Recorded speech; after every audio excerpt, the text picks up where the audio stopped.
कहते हैं कि भगवान श्री कृष्ण की बांसुरी की आवाज धुन सुनकर गाय दौड़ी चली आती थी। अब वैज्ञानिक दृष्टि से भी ये सच साबित होती हुई कहावत नजर आ रही है। दुनिया भर में हो रहे जलवायु परिवर्तन से दुधारू पशुओं को तनाव रहित रखने के लिए पारंपरिक तरीकों पर शोध किया गया है। करनाल स्थित राष्ट्रीय डेयरी अनुसंधान संस्थान में पशुओं को रोजाना बांसुरी और अन्य मधुर संगीत की धुन सुनाई जाती है। लेकिन अजब बात यह भी है कि संगीत सुनने वाले पशुओं को न केवल इनका स्वास्थ्य बेहतर रहता है, साथ ही उनका दूध उत्पादन भी बढ़ा है। ये जो परियोजना है ये जलवायु परिवर्तन से संबंधित है और जलवायु परिवर्तन में केवल तापक्रम, आर्द्रता या एनवायरनमेंट के फैक्टर नहीं आते। हमें क्या करना है कि जब जलवायु परिवर्तन से या टेम्परेचर के स्ट्रेस से या पीएचआई के स्ट्रेस से लड़ना है तो हर लिहाज से कंफर्टेबल होना चाहिए।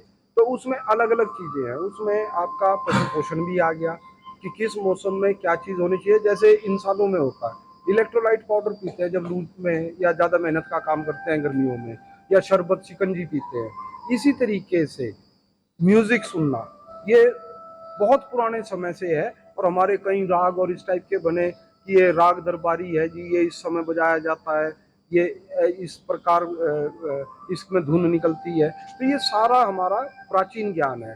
तो उसी कड़ी में हमने ये देखा कि कई गौशालाओं में, कई जगह और यहाँ तक कि हमारे पुराने ग्रंथों में कृष्ण जी की बांसुरी का जिक्र है। तो हमारे मन में विचार आया क्यों ना इसका अध्ययन किया जाए।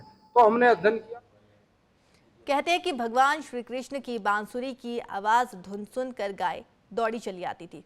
अब वैज्ञानिक दृष्टि से भी ये सच साबित होती हुई कहावत नजर आ रही है। दुनिया भर में हो रहे जलवायु परिवर्तन से दुधारू पशुओं को तनाव रहित रखने के लिए पारंपरिक तरीकों पर शोध किया गया है। करनाल स्थित राष्ट्रीय डेयरी अनुसंधान संस्थान में पशुओं को रोजाना बांसुरी और अन्य मधुर संगीत की धुन सुनाई जाती है।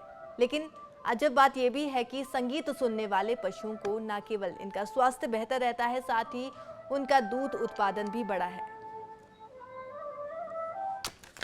ये जो परियोजना है ये जलवायु परिवर्तन से संबंधित है और जलवायु परिवर्तन में केवल तापक्रम, आर्द्रता या एनवायरनमेंट के फैक्टर नहीं आते।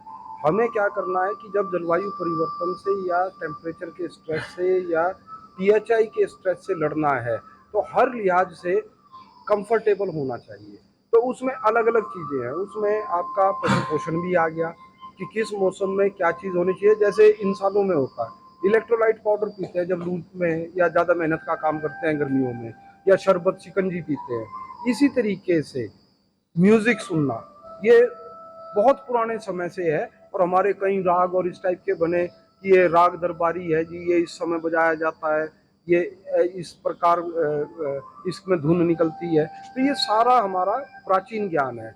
तो उसी कड़ी में हमने ये देखा कि कई गौशालाओं में, कई जगह और यहाँ तक कि हमारे पुराने ग्रंथों में कृष्ण जी की बांसुरी का जिक्र है। तो हमारे मन में विचार आया क्यों ना इसका अध्ययन किया जाए।